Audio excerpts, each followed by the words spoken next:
దేవునికి మహిమ కలుగును గాక. మన ప్రభువును రక్షకుడును యేసుక్రీస్తు ప్రభువు వారి శ్రేష్టమైన నామంలో మరొకసారి కూడి వచ్చిన మీ అందరికీ కూడా ప్రత్యేకమైన వందనాలు తెలియజేస్తా ఉన్నాను.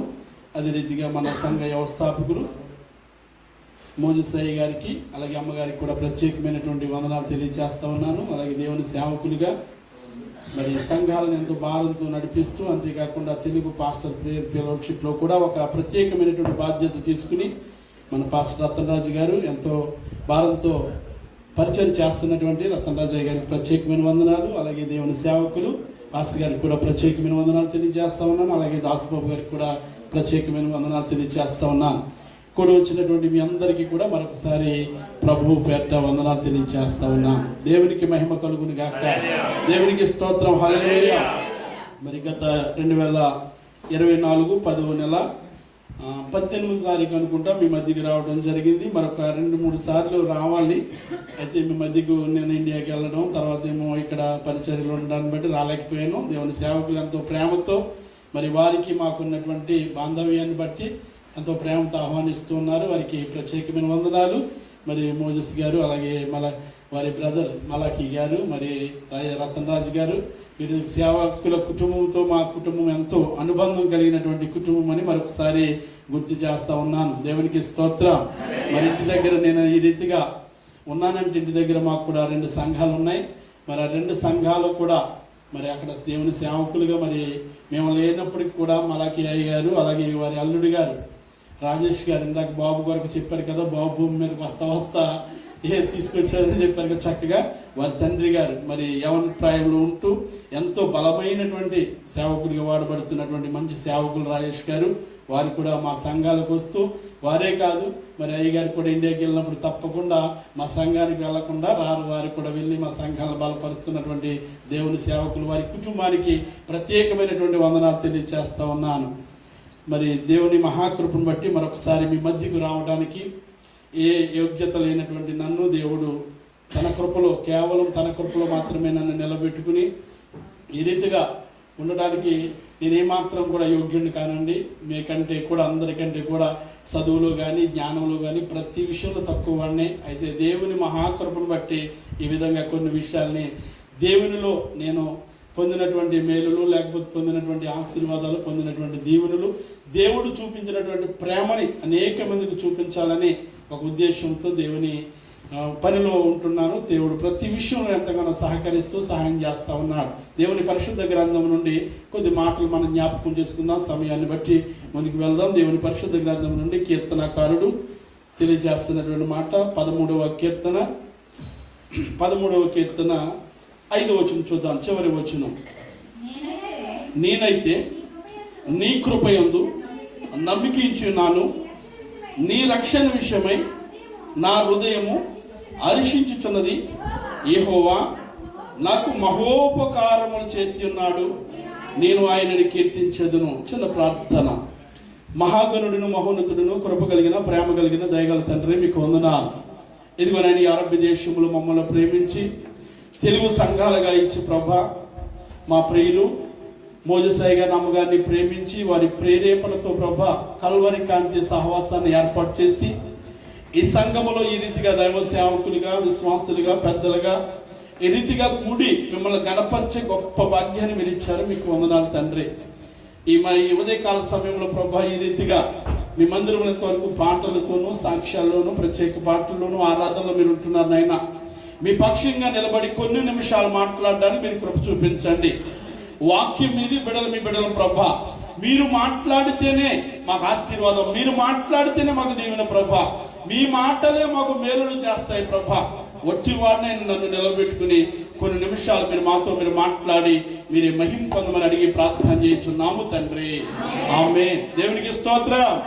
హల్లెలూయా, హల్లెలూయా. దేవుని మహాకృప. ఈ దినాన్ని మనము సజీవులున్న దేశంలో సజీవులుగా ఉండి దేవుని మనం ఏం చేయవలసిన వారమై ఉన్నామంటే, సజీవులే కదా ఆయన స్తుతిస్తారు.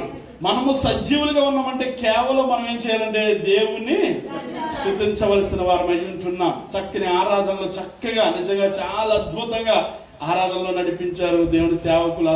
సహకరించిన మీ అందరికీ కూడా ప్రత్యేకమైనటువంటి వందనాలు తెలియజేస్తా ఉన్నాను.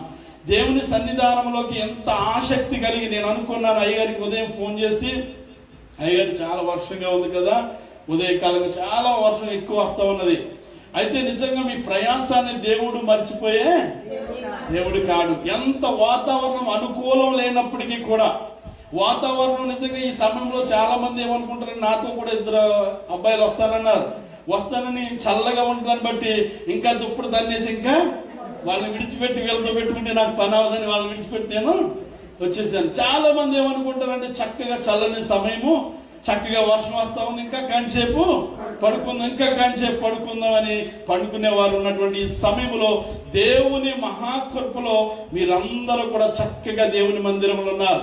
దేవుని మందిరములో ఉండటం అంటే దేవుడిచ్చే ఆశీర్వాదాలను మనం పొందుకుంటాం. దేవునికి స్తోత్రం, హల్లెలూయా. దేవుని మందిరములో ఒక్క దినముండుట 1000 దినముల కంటే కూడా శ్రేష్టం అంటండి.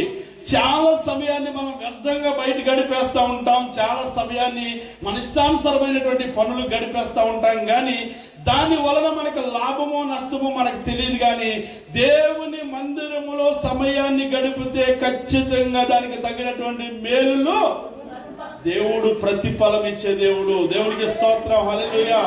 మేలులు చేసే దేవుడు. అందుకనే లేఖన భాగాలు అనేక పర్యాయములు ఏం రాయబడి ఉంటుందంటే, దేవుని మందిరములోని కూడుట మీరు మానకుడి. దేవునికి స్తోత్రం, హల్లెలూయా. ఎలాంటి స్థితి అయినా, ఎలాంటి పరిస్థితి అయినా దేవుని మందిరానికి నీవు మానకుండా, దేవుని మందిరములో దేవుడిచ్చినటువంటి సమయానికి, దేవుడిచ్చినటువంటి స్థలములో దేవుని ఆరాధించుటకు మనం వచ్చామంటే దానికి తగినటువంటి ఆశీర్వాదాలు దేవుడే ఇస్తాడు. దేవునికి స్తోత్రం.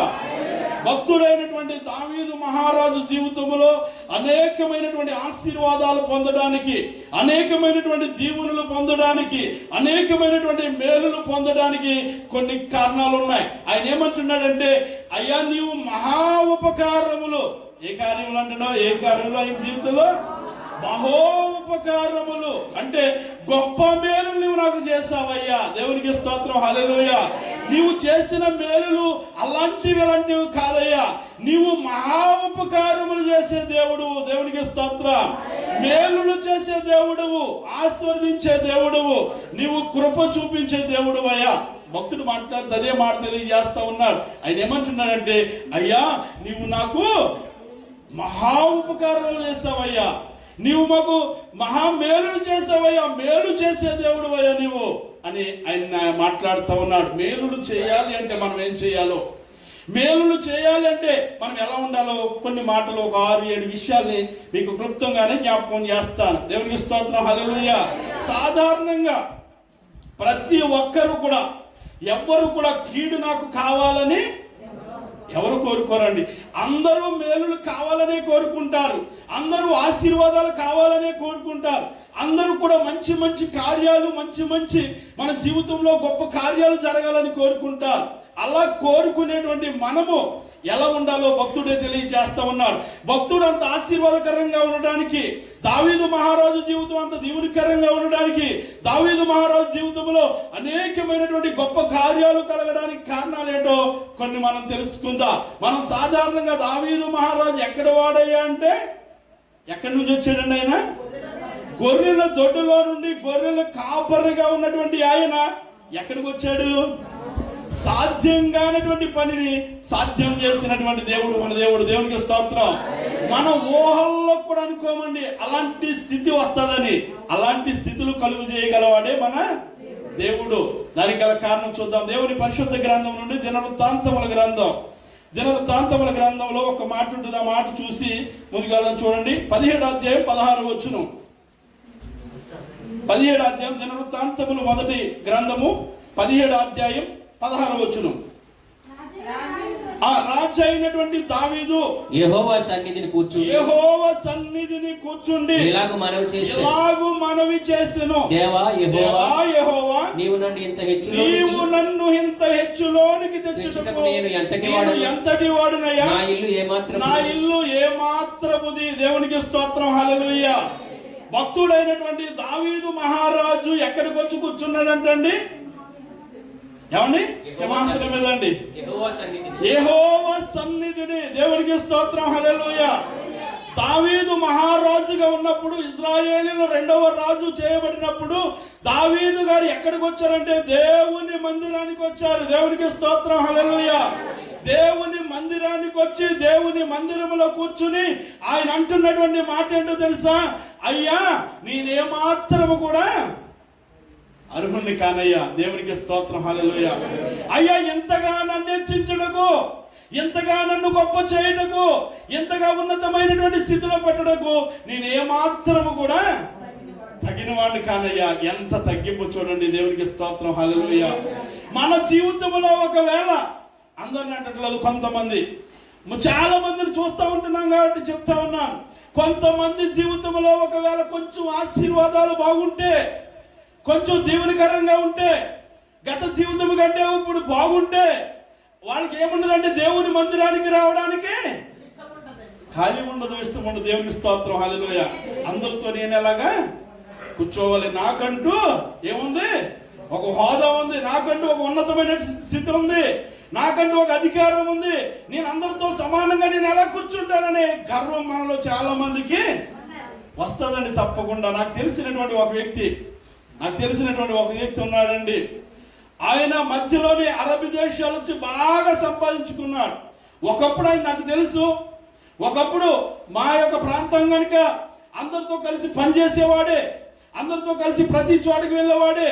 అయితే దేవుని కృపను బట్టి, దేవుని మహాకృపను బట్టి దేవుడు అందరినీ కూడా ఒకే రీతిగా ప్రేమించు దేవుడు కనుక దేవుని మందిరానికి వచ్చినా రాకపోయినా కొంతమంది ఆశీర్వాదకరంగా ఉంటారు. ఆయన కూడా అలాగే ఆస్వాదింపబడ్డాడు. ఆయన కూడా గొప్పగా ఆస్తులు కొనుక్కున్నాడు. మంచి ఉన్నతమైనటువంటి స్థితిలోకి వెళ్ళిపోయాడు. చాలా తక్కువ సంవత్సరాల్లో ఏదైనా షోరూమ్కి మొదటి కారు వచ్చిందంటే ఆయన కొంటాడు, ఏదైనా బండి వచ్చిందంటే ఆయన కొనేవాడు. అలాంటి ఉన్నతమైనటువంటి స్థితిలోకి వెళ్ళిపోయిన ఆయన కొంతమంది పనివారిని పెట్టుకుని పని చేయించుకుంటా ఉన్నారంటే, వాళ్ళకి బాగా తెలిసినటువంటి వ్యక్తులే, పనిచేసినటువంటి వ్యక్తులు, ఒక ఉన్నతమైనటువంటి కులానికి చెందినటువంటి వారు పనికి వెళ్ళి పని చేస్తే చేల్లో ఆకు తీస్తారు కదా, ఆకు తీసిన తర్వాత వాళ్ళు అన్నాడంట, ఆయన మీరు దూరంగా ఉండండి, మీ దగ్గర నాకు మట్టి వాసన వస్తుంది, దూరంగా ఉండండి, నాకు దగ్గరగా రాకండి, మీ దగ్గర చెమట వాసన వస్తుంది, మట్టి కంపు వస్తుంది అన్నాడంట.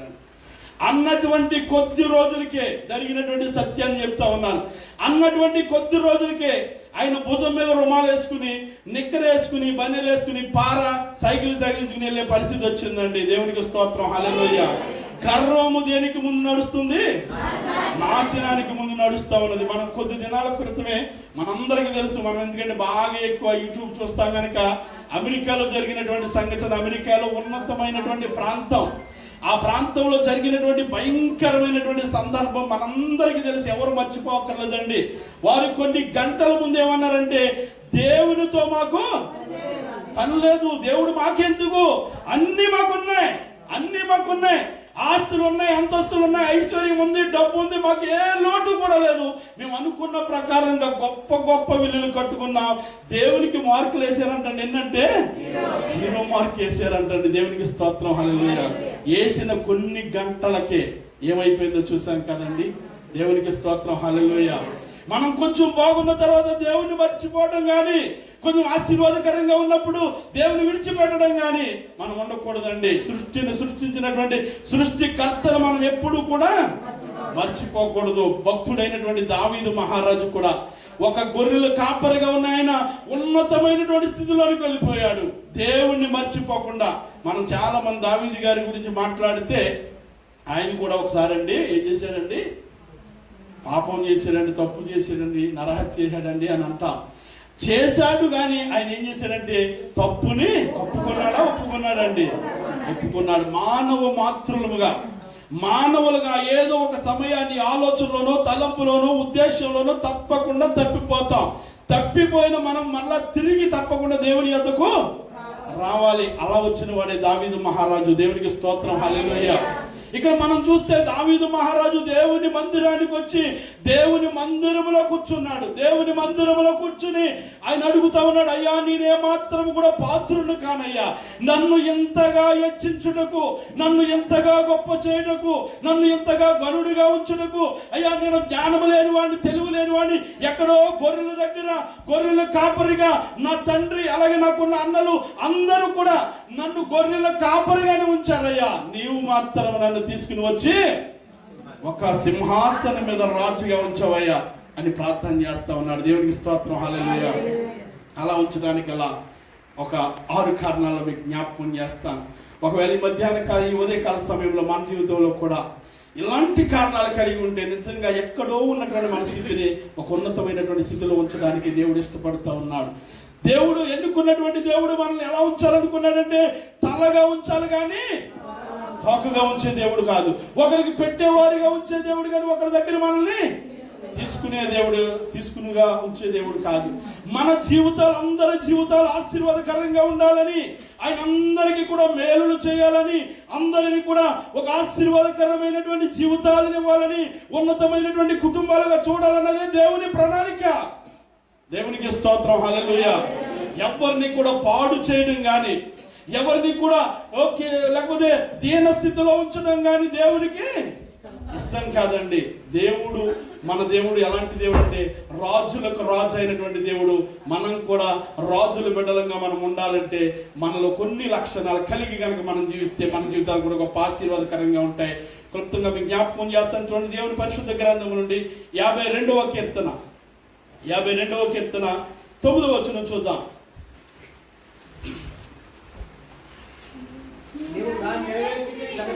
నీవు దానిని నెరవేర్చితివి కనుక నేను నిత్యము నిన్ను స్తుతించెదను.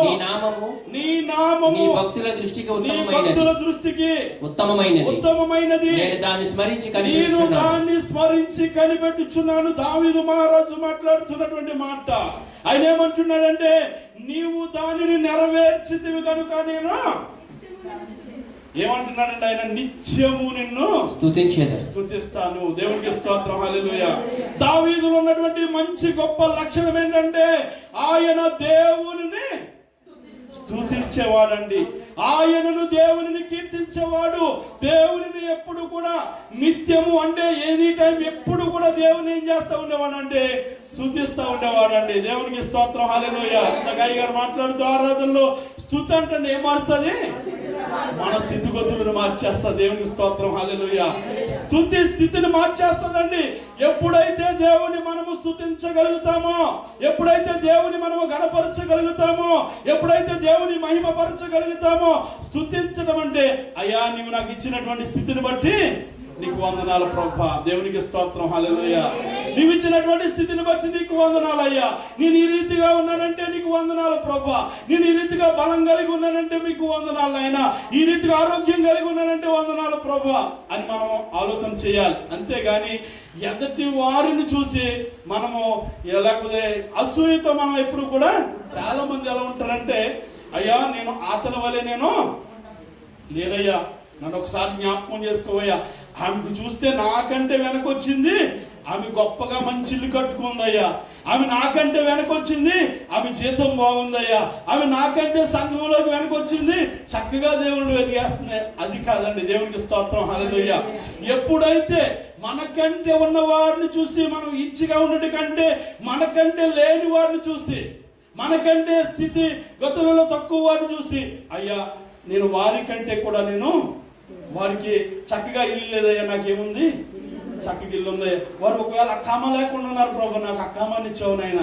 వారు ఒకవేళ లేకపోతే కాదిమక్కమ్మ ప్రభు, నాకు చిన్నక్కమ్మ ఇచ్చావు ప్రభు, మీకు వందనాలు తండ్రి అని ఎప్పుడు కూడా మనకంటే తక్కువ వారు చూసి మనం ఏం చేయాలంటే గర్వపడుతూ దేవుణ్ణి స్తుతించాలి. ఎప్పుడైతే మనల్ని మనం తగ్గించుకుంటూ ఉంటామో తగ్గించుకున్నవాడు హెచ్చింపబడతాడు. దేవునికి స్తోత్రం, హల్లెలూయా.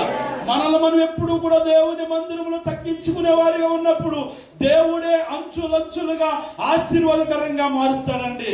అందుకని ఆయన ఏమంటున్నాడు, దావీదు మహారాజు ఎప్పుడు కూడా తన్ను తాను తగ్గించుకున్నట్లుగా మనం చూస్తాం. తను తాను తగ్గించుకుని దేవుని మహిమపరుస్తూ, దేవుని ఘనపరుస్తూ, దేవుని కొరకు జీవించినటువంటి వ్యక్తిగా మనకు కనిపిస్తాడు. ఇంకా మనం చాలా విషయాలు ఉన్నాయి బైబిల్ గ్రంథంలో. దావీదు కీర్తనలో చాలా సార్లు ఆయన ఆఖరి కీర్తన ఉంటుంది కదా, 150వ కీర్తన కదా, ఆయన ఎల్లప్పుడూ అప్పుడప్పుడునండి ఎల్లప్పుడూ ఆయన స్తుతించాలంటండి. స్తుతిస్తూ ఉంటే యెహోషాపాతు కాలంలో కూడా ఒక గొప్ప కార్యం జరిగింది. యెహోషాపాతు మీదకి యుద్ధం వచ్చిందంటండి. మొత్తం అన్ని పక్కల నుండి కూడా యుద్ధం వచ్చింది. ఒక్క మాట మీ జ్ఞాపకం చేస్తాను చూడండి, బైబిల్ గ్రంథం నుండి దినవృత్తాంతముల 2వ గ్రంథం 20వ అధ్యాయం 21వ వచనం. 20వ అధ్యాయం 21వ వచనం. 2వ గ్రంథం అండి, దినవృత్తాంతముల 2వ గ్రంథం. మరియు అతడు జనులను హెచ్చరిక చేసిన తర్వాత యెహోవాను స్తుతించుటకు గాయకులను ఏర్పరిచి వారు పరిశుద్ధాలంకారములు ధరించి సైన్యం ముందర నడుచు యెహోవా కృపని నిరంతరం ఉండు. ఇక్కడ జరిగినటువంటి సంఘటన కనుక మొదటి నుండి మనం చూస్తే వారికి మహాభయంకరమైనటువంటి యుద్ధం వచ్చిందంటండి. యెహోషాపాతు మీదకి శత్రు సమూహం వచ్చిందంటండి. శత్రువులు, ఒక ఆయన వచ్చి అంటాడు, అయ్యా ఈ పక్క నుండి కూడా మన మీదకి శత్రువులు వస్తా ఉన్నారయ్యా. ఇంకొక ఆయన వచ్చి అన్నాడు, ఇటు నుండి కూడా చుట్టుపక్కల నుండి ఏమొస్తా ఉన్నారంటే శత్రువులు వస్తా ఉన్నారు. యెహోషాపాతు అక్కడ ఏమంటున్నాడంటే 4వ వచనం చూద్దాం చూడండి ఒకసారి. 20వ అధ్యాయం 4వ వచనం. యెహోవా వలన ఆ సహాయమును వేడుకొనుటకై కూడుకుని యెహోవా యొద్ద విచారించుటకు ఆ యూదా పట్టణములో నుండి అన్నిటిలో నుండి జనులు వచ్చిరి. యెహోషాపాతు యెహోవా మందిరము ఎదుట కొత్త సాల ఎదుట ప్రార్థన చేయడం, దేవుణ్ణి అడగడం జరిగింది. అడిగిన తర్వాత ఆయన ఏమంటున్నాడండి, ఇంకా కింద వచ్చిన చక్కని మాటలు ఉంటాయి, సమయం లేదు కనుక క్లుప్తంగా జ్ఞాపకం చేస్తా ఉన్నాను. దేవుడు అంటున్నటువంటి మాట ఏంటంటే, అయ్యా మీరు రేపు యుద్ధం చేయవలసినటువంటి అవసరం మీరు చేయక్కర్లేదు, యుద్ధము యెహోవా చేస్తాడు. దేవునికి స్తోత్రం, హల్లెలూయా. మీరు కేవలం ఏంటంటే స్తుతించండి సరిపోతుంది. స్తుతిస్తే చాలు. వాళ్ళ స్తుతించడం మొదలు పెట్టారంటే కొంతమంది గాయకులను తీసుకొచ్చి, కొంతమంది పాటలు పాడేవారిని తీసుకొచ్చి, కొంతమంది కోయిల వారిని తీసుకొచ్చి స్తుతిస్తూ ఉంటే వారు శత్రువులు అనుకున్నారంటండి.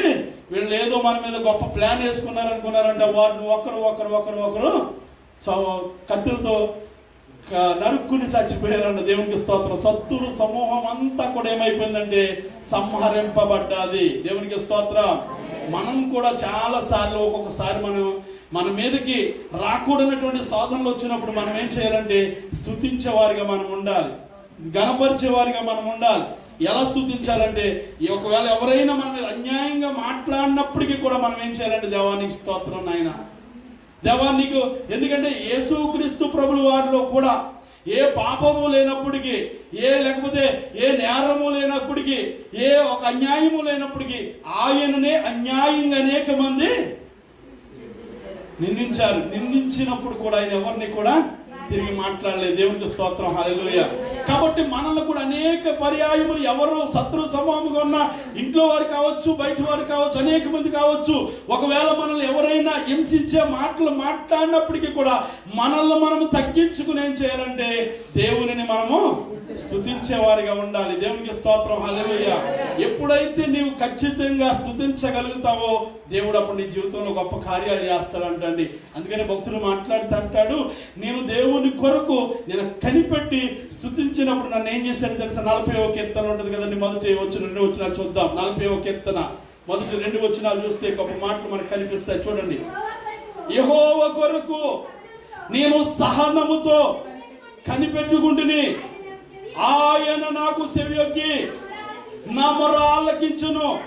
నాశనకరమైనటువంటి గుంటలో నుండి, ఆ చికటి గల దొంగ ఊబిలో నుండి ఆయన నన్ను పైకి లేవనెత్తును. దేవునికి స్తోత్రం, హల్లెలూయా.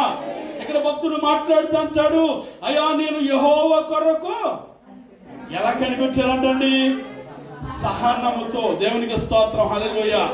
సహనముతో కనిపెట్టాడు కనుక దేవుడు నాశనకరమైనటువంటి గుంటలో నుండి, దొంగ ఊబిలో నుండి ఆయన పైకి లేవనెత్తాడు. భయంకరమైనటువంటి పరిస్థితుల నుండి, భయంకరమైనటువంటి ఆందోళనకరమైనటువంటి పరిస్థితి నుండి, లేకపోతే శ్రమల నుండి, లేకపోతే కష్టాల నుండి ఆయన నన్ను విడిపించడానికి గల కారణం ఏమిటంటే, నేనేం చేశానంటే ఆయన కొరకే నేను కనిపెట్టాడు. కనిపెట్టడం కూడా ఎలా కనిపెట్టాడంటే సహనముతో. ఈనాడు చాలా మందికి ఏం లేదంటే సహనం చాలా తక్కువ అండి, తొందరపడిపోతూ ఉంటారు. దేవునికి స్తోత్రం, హల్లెలూయా. వాళ్ళొక్క మాట అంటే చాలు మనం 2 మాటలనే వేస్తారు. ఇలాగే ఒక పాస్టర్ గారి దగ్గరికి ఒక సహోదరు వచ్చింది అంటండి. పాస్టర్ గారి దగ్గరికి ఒక సహోదరు వచ్చి, అయ్యగారు ఎప్పుడు చూసినా మా ఆయన నన్ను ఏమంటున్నాడంటే, ఏం మాట్లాడుతున్నాడో కూడా ఆయన తెలియట్లేదని, చాలా దుర్మార్గంగా మాట్లాడుతూ ఉన్నాడండి అని రోజు ఏదో సమయంలో ఏదో రోజు మొత్తం మీద అయ్యగారి దగ్గరికి వచ్చి చెప్తానే ఉంటుంది. చాలా కాలం అయిపోతుంది. ఆయన అన్నాడు, ప్రార్థన చేయమ్మా దేవుడు మారుస్తాడని చెప్పినప్పుడు కూడా ఇంకా ఎన్నిసార్లు వస్తా ఉన్నప్పుడు అయ్యగారు ఒక ఆలోచన కలిగి మళ్ళా వచ్చినప్పుడు ఏమన్నారంటే, పాస్టర్ గారిని పిలిచి, అమ్మ బైబిల్ దగ్గర ఒక వాటర్ బాటిల్ ఉంది తీసుకురమ్మన్నారంటండి. తీసుకొచ్చిన తర్వాత ఆ సహోదరితో చెప్పారండి పాస్టర్ గారు, ఒక పని చేయమ్మా, మీ ఆయన నిన్ను తిడుతున్నారన్నావు కదా, ఖచ్చితంగా నేను చెప్పినట్టు చేస్తే మీ ఆయన నిన్ను ఇంక తిట్టరు. దేవునికి స్తోత్రం, హల్లెలూయా. సహోదరులకి పట్టుదల వస్తే చాలా పట్టుదలగా ఉంటారు. ఓహో మంచి పని చెప్తున్నారు పాస్టర్ గారు, మొత్తం మీద పాస్టర్ గారు దీన్ని ఏదో మంత్రం చేసో ప్రార్థన చేసో నాకు ఇస్తున్నారు పాస్టర్ గారు అని అనుకుని ఆ బాటిల్ తీసుకున్నారంట. బాటిల్ తీసుకున్న తర్వాత అయ్యగారు చెప్పారంట, మీ ఆయన ఇంటి పని నుంచి వస్తూ ఉంటారు కదా మీ భర్త, వచ్చి నిన్ను ఎప్పుడైతే తిడతాం ప్రారంభిస్తాడో అప్పుడు నువ్వేం చేయాలంటే ఈ బాటిల్లో ఉన్నటువంటి నీళ్లు కొన్ని తీసుకుని నోట్లో వేసుకో. నోట్లో వేసుకుని ఆ నోట్లో ఏం చేస్తావంటే అవి మింగకూడదు, కక్కకూడదు. దేవునికి స్తోత్రం, హల్లెలూయా. పాస్టర్ గారు చెప్పినటువంటి మాట ఏంటంటే, ఈ నీళ్లు మాత్రం నువ్వు మింగకూడదమ్మా, ఉయ్యకూడదు, కక్కకూడదు బయటికి. ఒకవేళ మీ ఆయన చెన్ని తిడుతున్నా సరే అలాగానే గుంచుకోగలిగితే దేవుడు నీ జీవితంలో గొప్ప కార్యం.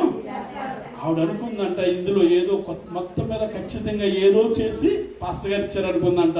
ఆయన వస్తానే వచ్చాడంట. ఆవిడ నీళ్లు మొత్తం మీద పట్టుదలగా నోట్లు వేసుకుందంట. వేసుకుని అలాగే సహనంతో అలా ఉండిపోయింది. ఎన్ని తిట్టినా సరే సహనంతో ఉండిపోయింది. మొదటి రోజు అయింది, 2వ రోజు అయింది, 3వ రోజు ఆయనలో కొంచెం మార్పు వచ్చి, నేను ఎన్ని తిడుతున్నా ఇవి తిరగబడి మాట్లాడట్లేదు. ఇంకెన్ని అన్నా నేను ఏమన్నా ఇంతవరకు ఒక మాట అంటే చాలు 2 మాటలు అనేది. ఆయన అనుకున్నాడంట, ఇలాంటి ఆమెను తిట్టడం నాకు పాపమేమో, ఇలాంటి ఆమెను తిట్టకూడదు ఎంత మాత్రం అనుకుని ఆయన తిట్టడం మానేసాడంట. దేవునికి స్తోత్రం, హల్లెలూయా. అప్పుడు పాస్టర్ గారి దగ్గరికి వెళ్తే పాస్టర్ గారు అన్నారంట, పాస్టర్ గారు అర్థం చేసుకున్నారు. ఇందులో అర్థమైనటువంటి నీతి ఏంటంటే, ఆయన ఒక మాట అన్నాడు అనుకోండి, ఇవి ప్రతిరోజు ఏం చేస్తుంది 2 మాటలు అనేస్తా ఉంది. ఆయన 2 మాటలు అంటే 4 అంటుంది. అక్కడ ఏం లేదంటే వాళ్ళిద్దరి మీద సహనం లేదు. ఎవరో ఒకరి మధ్య సహనం కలిగి ఉంటే గనక ఖచ్చితంగా దేవునికి స్తోత్రం, హల్లెలూయా. కుటుంబాల్లో చాలా కుటుంబాల్లో భార్య భర్తల మధ్య, తల్లి బిడ్డల మధ్య ఇలాంటి సహనాన్ని కోల్పోయి సహనం లేనటువంటి జీవితాలు జీవిస్తూ వారిలో సంతోషాలని కోల్పోతూ ఉన్నారు. దేవునికి స్తోత్రం. కాబట్టి భక్తుడు ఏం తెలియజేస్తా ఉన్నాడంటే, ఆయన నేనెప్పుడూ కూడా దేవుణ్ణి సహనముతో కనిపెట్టాను. దేవునికి స్తోత్రం. దేవుడు కార్యం చేసే వరకు, దేవుడు నా ఎడల అద్భుతం చేసే వరకు నేను సహనంతో కనిపెట్టాను కనుక దేవుడు నన్ను ప్రతి పరిస్థితి నుండి కూడా ఆయన నన్ను పైకెత్తాడు, విడిపిస్తా ఉన్నాడు. ప్రతి పరిస్థితి నుండి కూడా నన్ను విడిపించి ఆయన పైకి ఎత్తాడు. దేవునికి స్తోత్రం, హల్లెలూయా. అలాంటి పరిస్థితి మనకు రావాలంటే మనం కూడా దేవుని యొద్ద, దేవుని బిడ్డలుగా మనం జీవిస్తున్నటువంటి మనం కూడా ఏం కలిగి ఉండాలంటే సహనం కలిగి మనం ఉండాలి. అంతేకాకుండా దేవుని ప్రతి విషయంలో కూడా దేవుని ఏం చేయాలంటే స్తుతించాలి. దేవునికి స్తోత్రం, హల్లెలూయా.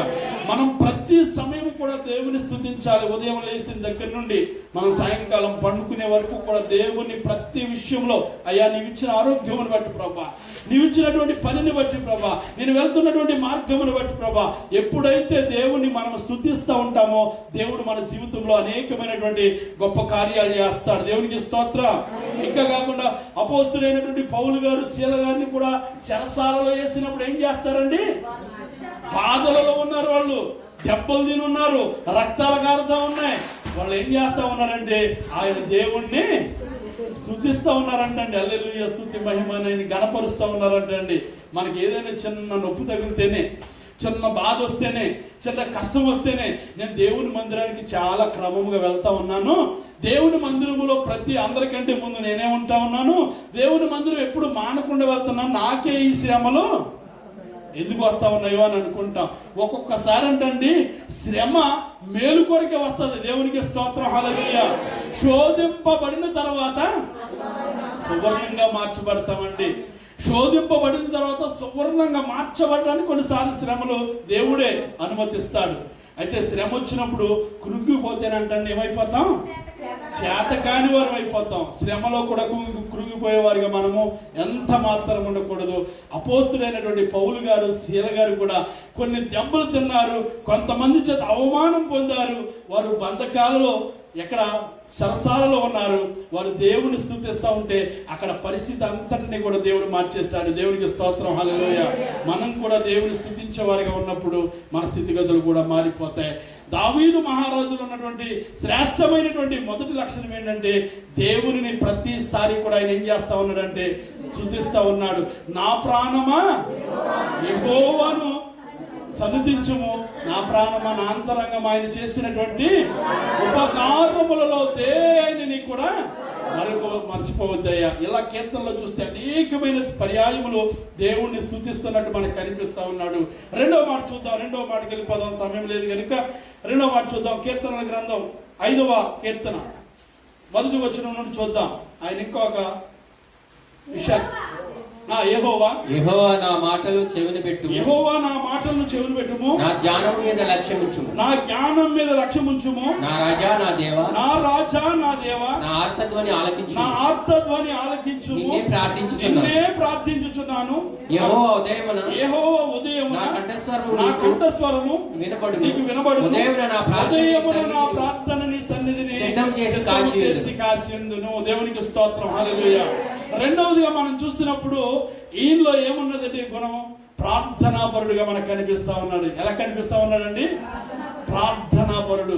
ప్రార్థన పరిస్థితులను కూడా మార్చేస్తా ఉన్నదండి. ప్రార్థన చేసి పని ప్రారంభిస్తే, ప్రార్థనతో నువ్వు ఏ పని చేసినా నీ ఎడల కార్యం చేయడానికి ఆయన సిద్ధంగా ఉన్నటువంటి దేవుడు.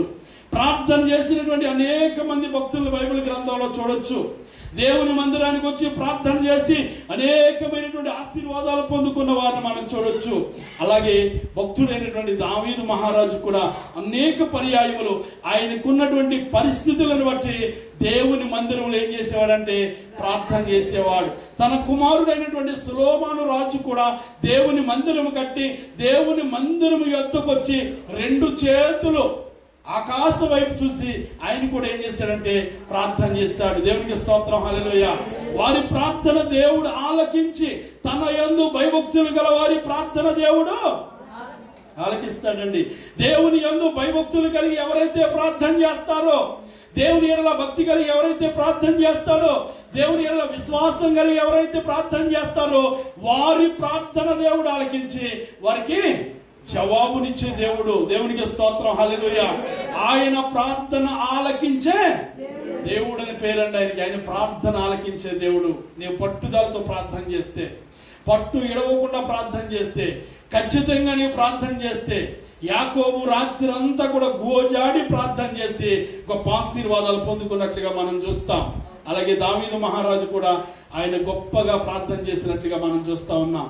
ఎప్పుడైతే మనం ప్రార్థన చేస్తామో ఆ ప్రార్థన జీవితం, ప్రార్థన కూడా ఎలా చేయాలంటే దేవునికి ఇష్టమైనటువంటి బిడ్డలుగా ఉండి, ఏమంటే ప్రార్థన చేసి మనం ప్రార్థన ఆయన వద్దకు వెళ్ళాలి అంటే, అందుకనే యెషయా గ్రంథంలో అంటాడు కదా, మీకును నాకును ఏమంటంగా ఉన్నాయంటండి? పాపములు అడ్డంగా ఉన్నాయి. దేవునికి స్తోత్రం, హల్లెలూయా. నేను పరిశుద్ధుడిని కనుక మీరు కూడా పరిశుద్ధత కలిగి ఉండండి. నేను పరిశుద్ధుడిగా ఉన్నాను కనుక మీరు కూడా పరిశుద్ధత కలిగి ప్రార్థన చేస్తే, మీరు కన్నీటితో ప్రార్థన చేస్తే, ఆసక్తితో ప్రార్థన చేస్తే, ఆశతో ప్రార్థన చేస్తే, దేవుని పట్టు విడవకుండా ప్రార్థన చేస్తే నీ ప్రార్థన ఆలకించి నీకున్నటువంటి ప్రతి పరిస్థితిని కూడా మార్చివేయగలిగినటువంటి దేవుడు. దేవునికి స్తోత్ర. ప్రార్థన చేస్తే చాలు మనకున్నటువంటి ప్రతి పరిస్థితిని కూడా ఆయన మార్చివేస్తాడండి. ప్రార్థనతోనే ప్రతి పని అవుతుందంటండి. ప్రార్థనతోనే మనం ఏ పని చేసినా చూడండి, ప్రార్థనతోనే ప్రారంభిస్తాం, ప్రార్థనతోనే ముగిస్తాం. అందుకని దావీదులో ఉన్నటువంటి ఇంకొక మంచి శ్రేష్టమైనటువంటి లక్షణం ఏంటంటే ఆయన ప్రార్థనాపరుడు. దేవునికి స్తోత్రం, హల్లెలూయా. మనం సాధారణంగా ఇప్పుడు ఏ దినాల్లో ఉన్నామండి? శ్రమ దినాలని, మండల దినాలని, లేకపోతే లెంటు దినాలని, ప్రార్థన కాలం అని మనం అంటూ ఉంటాం. ఏది ఏమైనప్పటికీ కూడా మనం ఎందుకనంటే ప్రార్థన అనేది దేవునితో స్వయంగా మనము మాట్లాడటం. దేవునికి స్తోత్రం, హల్లెలూయా. ఏకాంతంగా ప్రార్థన చేస్తే దేవుడు నీ ప్రార్థన ఆలకించే దేవుడు. ఖచ్చితంగా ఆలకించి అన్న దేవుని మందిరానికి వచ్చి కన్నీటితో ప్రార్థన చేసింది. ఆమెకున్నటువంటి లోటును తీసివేశాడు. దేవునికి స్తోత్రం. ఎలా ప్రార్థన చేయాలంటే బైబిల్ గ్రంథంలో ఇద్దరు వ్యక్తులు మనకు కనిపిస్తూ ఉంటారు. ఇద్దరు వచ్చి దేవుని మందిరంలో ప్రార్థన చేస్తారు. ఒక ఆయన సుంకరి, ఒక ఆయన పరిచయుడు. సుంకరేమో దేవుని గురించి తెలియనటువంటి వ్యక్తి, దేవుని గొప్పతనం తెలియనటువంటి వ్యక్తి అయినప్పటికీ తన్ను తాను తగ్గించుకుని ప్రార్థన చేస్తా ఉన్నాడు. ఆకాశం తట్టు చూసి, అయ్యా నేను ఎందుకు కూడా పనికిరాని వాడిని ప్రభా అని ప్రార్థన చేస్తా ఉన్నాడు. పరిచయుడేమో దేవుని గురించి తెలిసినటువంటి వ్యక్తి. ఆయన ఎలా ప్రార్థన చేస్తా ఉన్నాడంటే, అయ్యా నేను నీ మందిరానికి ఖచ్చితంగా వస్తా ఉన్నానయ్యా, నేను ఏమి వల్ల ఇస్తా ఉన్నానయ్యా, ఈ సుంకరి వల్ల నేను లేనందుకు నీకు స్తోత్రం నాయన అంటున్నాడు. వీళ్ళిద్దరిలో ఎవరి ప్రార్థన దేవునికి ఇష్టమైందంటండి? సుంకరి ప్రార్థన. మన ప్రార్థన కూడా దేవునికి ఇష్టమైనటువంటి ప్రార్థనగా ఉండాలి. దేవునికి ఇష్టలైనటువంటి బిడ్డలకు భూమి మీద ఏం కలుగుతుందండి? సమాధానం కలుగుతుంది. సర్వోన్నతమైనటువంటి స్థలముల్లో దేవునికి మహిమయు, ఆయనకి ఇష్టలైనటువంటి బిడ్డలకు భూమి మీద ఉండగానే సమాధానం ఇచ్చే దేవుడు, శాంతినిచ్చే దేవుడు, నెమ్మదినిచ్చే దేవుడు, సంతోషమునిచ్చే దేవుడు. కిందకి వెళ్దాం. ఇంకొక మాట చూద్దాం. చూడండి, దేవుని పరిశుద్ధ గ్రంథం నుండి సమూయేలు, దావీదు మహారాజులో ఉన్నటువంటి ఇంకొక మంచి లక్షణాన్ని చూస్తే, సమూయేలు రాసినటువంటి మొదటి పుస్తకము, సమూయేలు రాసినటువంటి మొదటి గ్రంథం 17వ అధ్యాయం 17వ వచనం చూద్దాం. 17వ అధ్యాయం 17వ వచనం. యెషయా తన కుమారుడైన దావీదుని పిలిచి, నీ సహోదరుల కొరకు వేయించిన ఈ గోధుమలలో, వేయించినటువంటి గోధుమలలో ఒక తూమెడను, ఈ 10 రొట్టెలను తీసుకుని దండులోనున్న నీ సహోదరుల దగ్గరికి వెళ్ళమని చెప్పిన చూస్తే ఈ సందర్భం చాలా విషయాలు ఉన్నాయి. ఇక్కడ ఇది క్లుప్తంగా జ్ఞాపకం చేస్తాను. అయ్యగారు ఇచ్చిన టైం అయిపోతా ఉన్నది కనుక, ఇక్కడ తండ్రి అయినటువంటి యెషయా తన కుమారుని పిలిచి దావీదు మహారాజుని పిలిచి ఆయన ఏమంటున్నాడంటే, దావీదు నేను చెప్పినట్లుగా నీ అన్నల దగ్గరికి నువ్వు ఏం తీసుకెళ్లాలంటే, నేను ఇస్తున్నటువంటి రొట్టెలు కానీ నేను ఇస్తున్నటువంటి సామగ్రిని ఎక్కడ తీసుకెళ్లాలంటే తన అన్నల దగ్గరికి తీసుకెళ్ళమన్నాడు. తన అన్నల దగ్గరికి తీసుకెళ్ళమన్నప్పుడు తండ్రి మాటను కాదనకుండా, దేవునికి స్తోత్రం, హల్లెలూయా. కింద మాట చూస్తే కనుక 20వ వచనం చూద్దాం. చూడండి, 20వ వచనం. దావీదు ఉదయమునే లేచి ఒక కాపరికి గొర్రెలను అప్పగించి ఆ వస్తువులను తీసుకొని, ఇక్కడ చూస్తే తండ్రి మాట విన్నాడు. విన్న వెంటనే తెల్లవారుజాము లేచి తన గొర్రెలను ఎక్కడ పడితే అక్కడ విడిచిపెట్టి వెళ్ళలేదు. దేవునికి స్తోత్రం, హల్లెలూయా. బాధ్యత కలిగినటువంటి దావీదు మనకు కనిపిస్తా ఉన్నాడండి. ఏం కలిగినటువంటి దావీదు? బాధ్యత. దేవునికి స్తోత్రం. తనకున్నటువంటి గొర్రెలను ఒక కాపరికి అప్పగించి తన తండ్రి చెప్పిన మాట విని ఏ రీతిగా అక్కడికి వెళ్ళాలో ఆ రీతిగా సామాను అన్ని పట్టుకెళ్ళిన కుమారుడిగా మనం చూస్తా ఉన్నాం. దావీదులో ఉన్నటువంటి మరొక శ్రేష్టమైనటువంటి మంచి లక్షణం ఏంటంటే బాధ్యత కలిగిన వాడు, క్రమము కలిగిన వాడు, బాధ్యతను మర్చిపోని వాడు. ఈ దినాలలో మనం చూస్తే మన పిల్లలు, చాలా మంది పిల్లలు, కొంతమంది, అందరినీ నేను అన్ను, పిల్లలు ఎలా ఉన్నారంటే మన మాట వినరు కానీ పక్కింటి వాళ్ళు మాట చెప్తే వింటారండి. బాధ్యత లేనటువంటి పిల్లలు. కాబట్టి తల్లిదండ్రులు కూడా కొంతమంది బాధ్యతలు మర్చిపోయి పిల్లలని పెంచవలసినటువంటి రీతిలో పెంచక వారు పెద్దవారైనప్పుడు తిరగబడే విధంగా ఉంటున్నారు. ఎందుకనంటే పిల్లలను పెంచవలసిన విధంగా బాలుడు నడవలసినటువంటి త్రోవలో వానికి నేర్పుము, వారికి నేర్పినప్పుడు పెద్దవాడైనప్పుడు వాటి నుండి తొలగిపోవడం. దేవునికి స్తోత్రం, హల్లెలూయా. బైబిల్ ప్రకారంగా పెరిగిన బిడ్డలు కానీ, దేవుని మందిరములో పెరిగినటువంటి కుమార్తెలు కానీ, కుమారులు కానీ, యవ్వన బిడ్డలు కానీ ఎవరు కూడా త్రొట్టెళ్ళిపోయినట్లుగా చూడలేదంటండి. దేవునికి స్తోత్రం, హల్లెలూయా. దేవుని గ్రంథాన్ని చదివి అనేక మంది బ్రతుకులు మార్చుకున్నారు. దేవుని గ్రంథాన్ని చదివి అనేక మంది మూర్ఖులు మంచివారిగా మారారు. అనేక మంది నరహంతకులు మారారు, దొంగలు మారారు, వ్యభిచారులు మారారు. దేవుని గ్రంథాన్ని, దేవుని సంఘంలోకి వచ్చిన తర్వాత దేవునికి స్తోత్రం. అయితే లోకములో ఉన్న వాటిని చూసి ఇంతవరకు మారిన వారంటూ ఎవరు లేరండి. నేను కూడా నా జీవితంలో కూడా సాక్ష్యం గతంలో చెప్పాను కానీ కొద్దిగా చెప్పాను. అయితే ఒక మాట మీకు జ్ఞాపకం చేస్తాను. నేను కూడా మధ్య రకంలో మారాను కనుక మేము కూడా పుట్టుక క్రైస్తవుని ఎంత మాత్రం కాదండి. నా 16-17 సంవత్సరంలో దేవునిలోనికి రావడం జరిగింది. అయితే ఇంచుమించు 21 సంవత్సరం వరకు ఇష్టానుసరమైనటువంటి జీవితాలే జీవించాను. మా తండ్రి గారు తల్లి గారు రక్షింపబడ్డారు. అయినప్పటికీ మేమైతే లోకంలోనే ఉంటూ నేను కూడా ఎలా ఉండేవాడిని అంటే, ఈ లోకంలో ఉన్న వాటిని చూసి నేను కూడా అలాగే అయిపోవాలని నేను కూడా సినిమాలు బాగా ఎక్కువ చూస్తూ ఉండేవాడిని.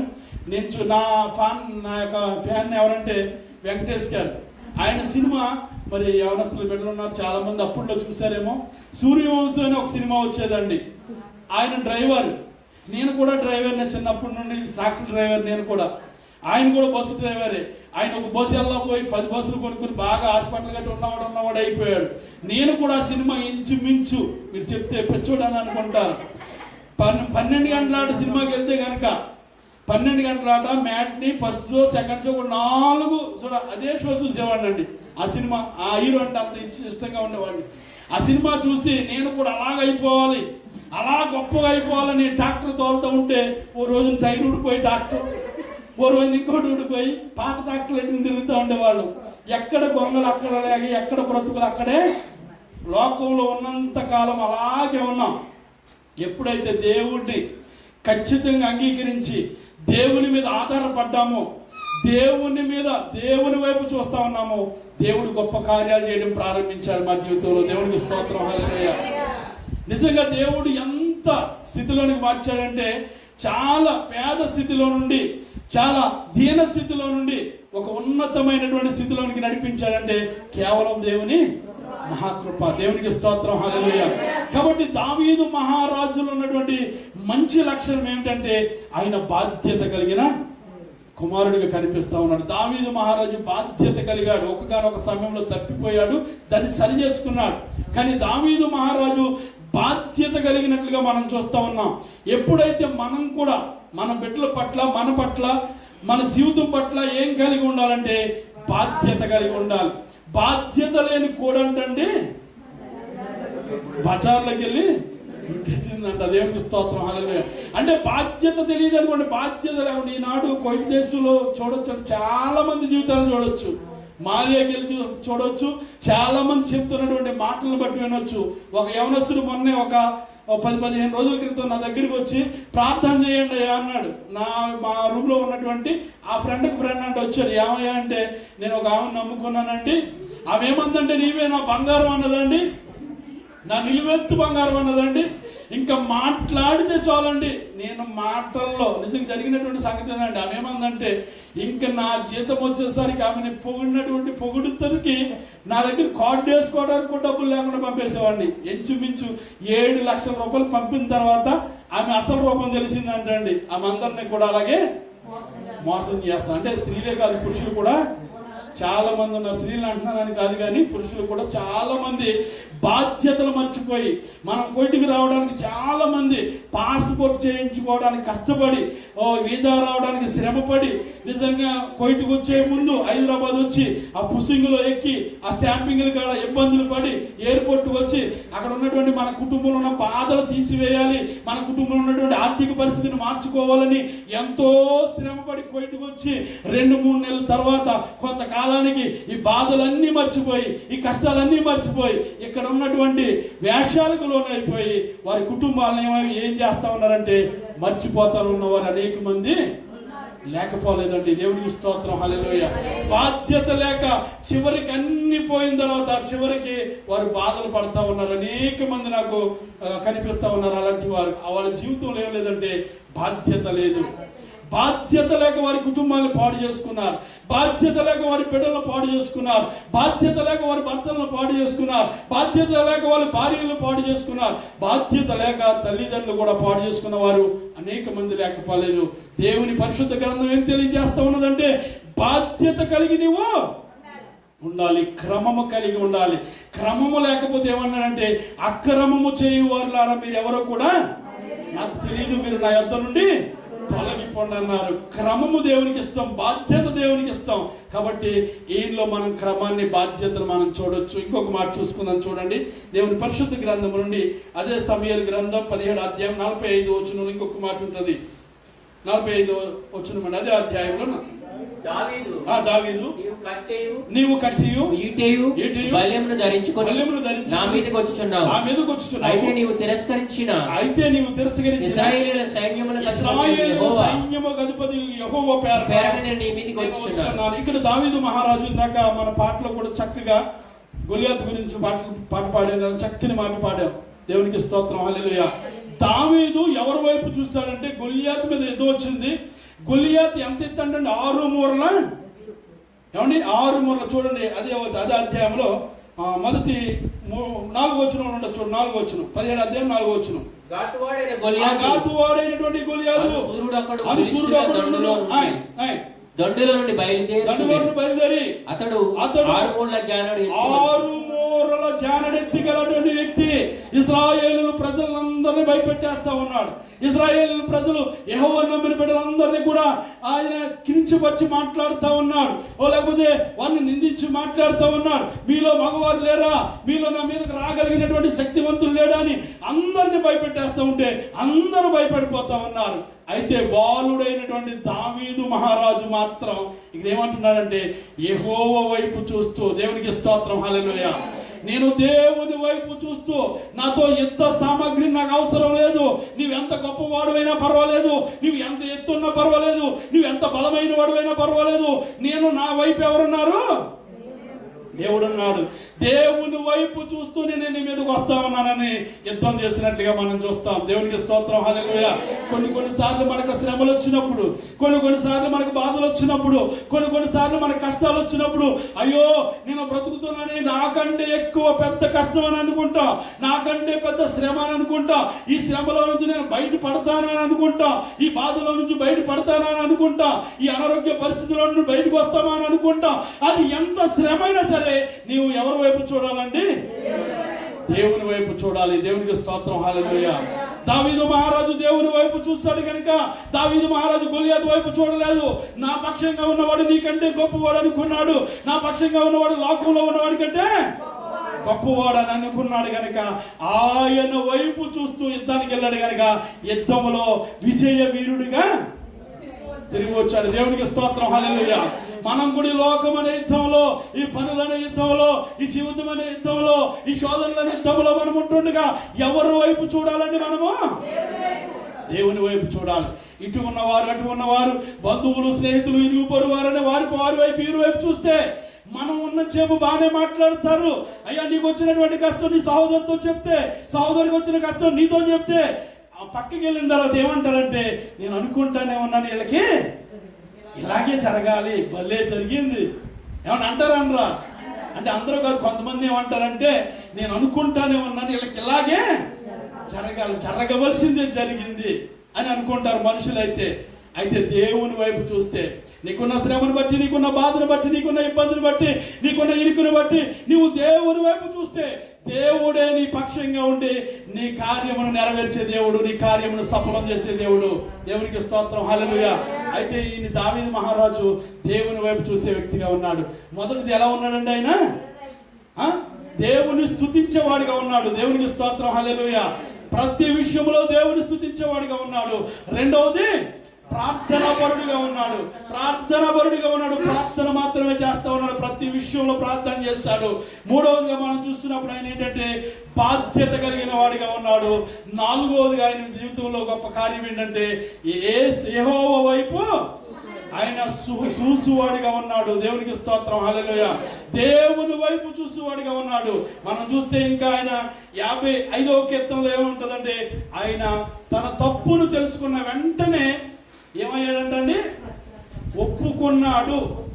ఆయన గురించి నాతాను ప్రవక్త చెప్పిన వెంటనే ఆ తప్పు చేసిందయ్యా నేనేనయ్యా. దేవునికి స్తోత్రం, హల్లెలూయా. ఒకవేళ మనలో ఏదైనా చిన్న తప్పు ఉండి దైవ సేవకుల ద్వారా, విశ్వాసుల ద్వారా, దేవుని సేవకురాడు ద్వారా, పెద్దల ద్వారా చెప్పబడితే మనము ఒప్పుకోవడానికి ఇష్టపడమండి. దేవునికి స్తోత్రం, హల్లెలూయా. చాలాసార్లు ఒకవేళ దేవుని సేవకుల ద్వారా మనం హెచ్చరింపబడి దేవుని సేవకులు నిలబడి ఎవరు నిలబడి మాట్లాడినప్పటికీ ఒకవేళ మాట్లాడితే వాళ్ళు నా కోసమే, ఏసన్న గారు అంటూ ఉండేవారంటే దేవుని వాక్యము 2 అంచులు గల ఖడ్గం, దేవుని వాక్యం చీపురు గట్ట దెబ్బలు తగులుతాయి అంటే ఒక్కొక్కసారి. అప్పుడు సరి చేసుకుంటే యేసయ్య గారు చెప్తా ఉన్నటువంటి మాట, దేవుని వాక్యం ఒక్కొక్కసారి మనల్ని గద్దిస్తూ ఉంటది. అప్పుడు ఏం చేయాలంటే, ప్రభు ఒకవేళ నన్నే గినేమో ప్రభా, ఒకవేళ నేను చేసినది దాని గురించి నువ్వు మాట్లాడుతూ ఉన్నావేమో ప్రభా అని అంటూ ఉండేవాడు అంటండి. దేవుని స్తోత్రం. అందుకని బైబిల్ ఒక ఆయన ఇలాగే ఒకసారి పాస్టర్ గారు వచ్చి వాకింగ్ చెప్తామని, నాలాంటి పాస్టర్ గారు, చదువు లేని పాస్టర్ గారు వచ్చి వాకింగ్ చెప్తామని నిలబడ్డాడు అంటండి. నిలబడి చెప్తామని సరే చూసేసరికి బైబిల్లో పాపం అప్పుడు ఈ కాగితాలు ఈ లేవు కనుక ఈనుపుల్లలు ఎట్టుకుని వచ్చాడంట. ఇందులో ఈనుపుల్లలో వాళ్ళ మనవలు ఎవరు ఏం చేశారంటే, ఈనుపుల్లలు ఆటలు ఆడుకునేవారు కదండి. ఇప్పుడైతే ఈనుపుల్లలు ఆటలు కాదు, ఫోను. చిన్నప్పటి నుండి ఏం కావాలండి, ఇదివరకు మన చిన్నతనంలో అయితే చిన్నపిల్లలు కబడ్డీ అనో లేకపోతే ఇంకోటనో చక్కగా ఆటలాడుకునేవారు.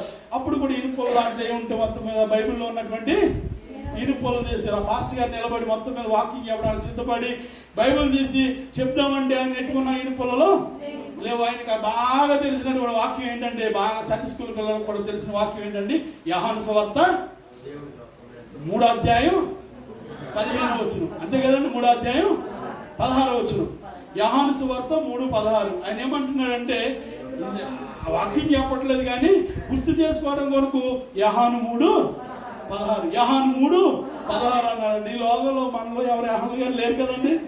అక్కడ ఒక యోహాను గారు ఉన్నారండి, సంఘపెద్ద గారు. ఆయన లెగిసి, అయ్యగారు ఇందాక నుంచి వస్తున్నాను, మీరు నా కోసమే చెప్తున్నారండి. అయ్యగారు నా గురించి మీరు తెలుసుకున్నారు కానీ నా కోసం మీరు చెప్తున్నారు అన్నారంట. నీ గురించి నాకేం తెలుసు నాయన, నాకేం తెలియదు అంటే ఆయన చెప్పేస్తా ఉన్నాడు. తెలుసండి, నా గురించి తెలుసండి, మీకు ఎవరు చెప్పారో కూడా నాకు తెలుసండి. నాకంటే 3 భార్యలండి, 16 మంది అండి పిల్లలండి, అయ్యే చెప్తున్నారు. అంటే దేవుని వాక్యం ఒక్కొక్కసారి చూటుగా మనతో మాట్లాడుతూ ఉంటారు. దేవుని స్తోత్రం, హల్లెలూయా. అలాంటప్పుడు మనం ఏం చేయాలంటే, దావీదు మహారాజు ఏం చేశారు తెలుసు? అంత గొప్ప ఉన్నతమైనటువంటి స్థితిలో ఉన్న దావీదు మహారాజు ప్రవక్త అయినటువంటి నాతాను వచ్చి, అయ్యా తప్పు చేసింది నువ్వేం చెప్పినప్పుడు ఆయన, అయ్యా తప్పు నేనే చేశానని తన పాపాన్ని తాను ఒప్పుకున్నట్లుగా మనం చూస్తాం. పాపమును ఒప్పుకున్నవాడు కనికరాన్ని పొందుతాడు. దేవునికి స్తోత్రం, హల్లెలూయా. దేవుని పరిశుద్ధ బలిలో చేవేస్తా ఉన్నామంటే, ఆయనకు సాదృశ్యంగా ఉన్నటువంటి శరీరానికి ఆయనకు సాదృశ్యంగా ఉన్నటువంటి రక్తంలో చేవేస్తా ఉన్నామంటే మనము ఎలా ఉండాలో తెలుసా? పాపాన్ని విడిచిపెట్టేయాలండి. దేవునికి స్తోత్రం, హల్లెలూయా. ఆయన పరిశుద్ధుని కనుక మనం కూడా పరిశుద్ధత కలిగి బలలో చేయడానికి సిద్ధపడాలి. ఈయన జీవితంలో కూడా 51వ కీర్తన మొత్తం చదివితే చాలా విషయాలు మనకు కనిపిస్తాయి. పాపం విషయంలో ఆయన చాలా పశ్చాత్తాపడి, పాపం విషయంలో దేవుని దగ్గర ఒప్పుకొని, అయ్యా నన్ను శుద్ధి చేయవయ్యా, అయ్యా నన్ను శుద్ధి చేయి ప్రభా, నన్ను కడుగయ్యా, మీ సూపుతో నన్ను కడిగయ్యా అని ఎంతో దీనంగా దేవుని మందిరంలో అడిగినట్లుగా మనం చూస్తాం. 5వ గుణం ఏంటంటే, క్షమాపణ గుణం కలిగిన వాడిగా మనకు కనిపిస్తాడు. 6వదిగా ఆయన ఒక మందిరాన్ని కట్టడానికి దేవుడు ఆయనకు అనుమతించలేదు కానీ మందిరం కొరకు ఆయన పోగు చేసినటువంటి బంగారం కానీ ఎండి కానీ ఆయన దేవుని మందిరం కొరకు, దేవుని పని కొరకు ఎక్కడ ఉంటుందంటే చక్కగా 2వ దినవృత్తాంతముల గ్రంథం 29 చదవద్దండి, సమయం లేదు కనుక అక్కడ చక్కగా రాయబడి ఉంటుంది.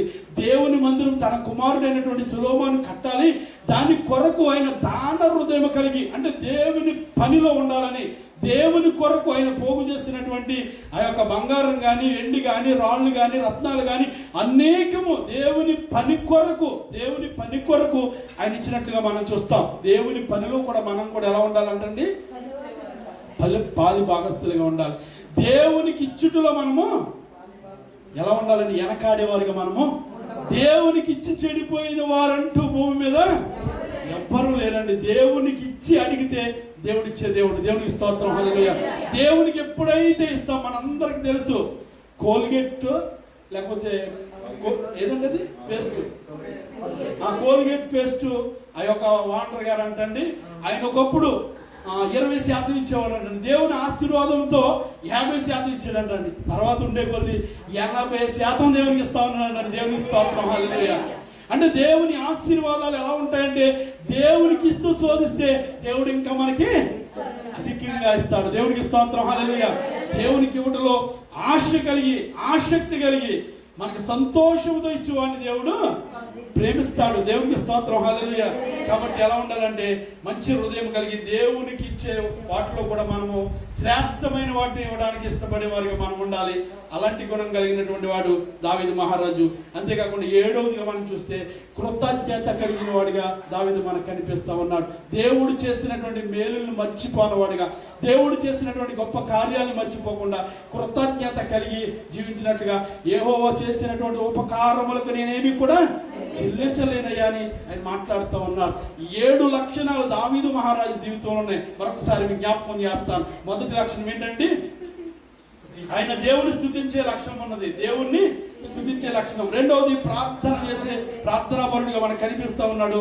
3వది బాధ్యత కలిగిన వాడిగా మనకు కనిపిస్తా ఉన్నాడు. 4వది దేవుని వైపు చూసే దావీదు మనకు కనిపిస్తా ఉన్నాడు. 5వది క్షమాపణ గుణం కలిగినటువంటి వాడి దగ్గర కనిపిస్తా ఉన్నాడు. 6వది దేవునికి ఇచ్చుటలో ప్రత్యేకమైన వాడిగా మనకు కనిపిస్తా ఉన్నాడు. 7వది కృతజ్ఞత కలిగిన వాడిగా మనకు కనిపిస్తా ఉన్నాడు. ఇలాంటి లక్షణాలు వారిలో ఉన్నాయి కనుక దేవుడు వారిని ఎక్కడ ఉంచాడండి?